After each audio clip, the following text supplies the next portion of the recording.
Welcome to online class once again. As you know that we have started our Indian Economic Development book and we have completed its first chapter, that is Indian economy on the eve of independence.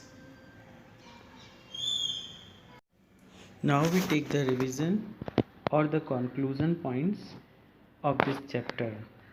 As we have studied low level of Indian economic development under the colonial rule, agriculture sector under the British colonial rule, industrial sector during the British colonial rule, India's foreign trade during the British colonial rule, India's demographic condition during the British colonial rule, occupational structure and infrastructure development.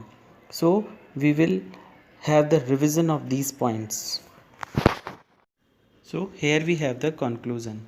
By the time of India won its independence, the impact of 2 century British colonial rule was already showing on the all aspects of the Indian economy.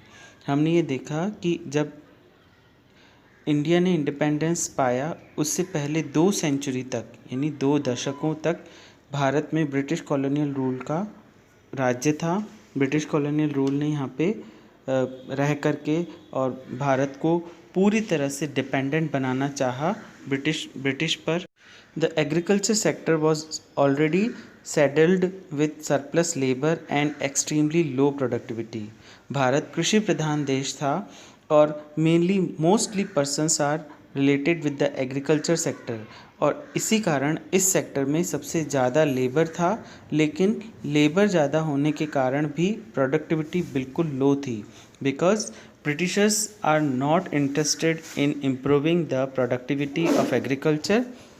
The industrial sector was crying for modernization, diversification, capacity building and increased public investment. Industrial sector तो industrial sectors में किसी भी तरह का modernisation नहीं हुआ था, इसीलिए भारत के इंडस्ट्रियल सेक्टर को बहुत सी मॉडर्नाइजेशन की ज़रूरत थी, डाइवर्सिफिकेशन की ज़रूरत थी, कैपेसिटी बिल्डिंग की ज़रूरत थी और बहुत सारे सरकारी इन्वेस्टमेंट की ज़रूरत थी, यानी पब्लिक इन्वेस्टमेंट की बहुत ज़्यादा ज़रूरत थी. Foreign trade was oriented to feed the industrial revolution in Britain. Britishers ने जिस भी तरह का फॉरेन ट्रेड भारत का उस समय अन्य देशों के साथ हुआ करता था उसमें मेनली ब्रिटेन हुआ करता था, क्योंकि वह भारत से कच्चे माल को ब्रिटेन भेजा करते थे और ब्रिटेन से तैयार माल भारत में बिकने के लिए आता था. इस तरह से उन्होंने फॉरेन ट्रेड को इसीलिए ही बढ़ाया ताकि वो कच्चा माल भारत से बाहर जा सके और भारत को पूरी तरह से अन्य देशों पर और बेसिकली ब्रिटेन पर डिपेंडेंट बनाना चाहते थे तैयार माल के लिए. Infrastructure facility including the famed railway network Britishers के द्वारा किया गया इंफ्रास्ट्रक्चर में मेनली जो रेलवे नेटवर्क था वह सबसे सराहनीय काम था, मतलब बहुत ही अच्छा काम जो उन्होंने भारत के लिए किया, दैट इज़ रेलवे नेटवर्क.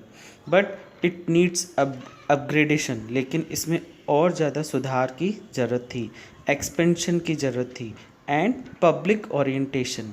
और बेसिकली इस तरह के रेलवे नेटवर्क को पब्लिक के लिए ज़्यादा ओरिएंटेड किया जाना था, लेकिन ब्रिटिशर्स ने रेलवे को बेसिकली अपने फ़ायदे के लिए यूज़ किया ताकि वो कच्चे माल को पोर्ट तक और पोर्ट से तैयार माल को शहरों तक पहुंचा सके.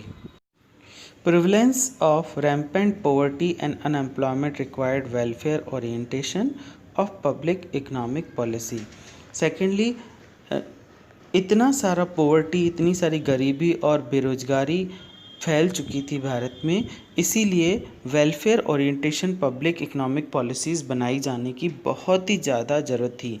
यानी अब भारत को एक ऐसी इकनॉमी पॉलिसी की ज़रूरत थी ताकि भारत में से गरीबी और बेरोजगारी को दूर किया जा सके. In a nutshell the social and economic challenges before the country was enormous. इस तरह से कि अब जब भारत ने आज़ादी पा ली है, अब भारत के सामने सोशल और इकोनॉमिक चैलेंजेस हैं, यानी कि भारत को सामाजिक और आर्थिक रूप से आगे बढ़ना था. यानी इतने सारा के चैलेंजेस थे, इन सभी का उपाय दैट टाइम उस समय के लीडर्स को सोचना था। तो नेक्स्ट चैप्टर हमारा इसी पर बेस्ड है कि उस समय के लीडर्स ने इन सभी प्रॉब्लम से दूर होने के लिए क्या प्लान्स बनाए। So next chapter we have the 5 years plan. Next and the important revision points में है सीक्वेंस ऑफ इवेंट्स, यानी जो जो इवेंट्स हुए हैं इस चैप्टर में हमने जो जो पढ़ा, डेट्स और ईयर्स, जो मेनली ईयर्स जो हैं उन्हें हमें याद रखना है। तो फर्स्ट जो सीक्वेंस था that is introduction of railway in India by the Britishers के द्वारा भारत में रेलवे नेटवर्क लाना, that is in 1850। Second sequence था ओपनिंग ऑफ स्विस कैनल को बनाना, that is in 1869। Third sequence था various details about the population of British India were first collected through a census, यानी भारत की पहली जनगणना, भारत की पहली population counting, that is in 1881। Next, the Tata iron and steel company was incorporated. TISCO जिसे हम कहते हैं भारत में, टिस्को जो कि उस समय के जो इंडस्ट्रियलिस्ट थे मिस्टर टाटा, उन्होंने ओपन किया था, that is in 1907। Last sequence, fifth sequence जो कि इस चैप्टर में हमने पढ़ा है, second stage of demographic transition in India.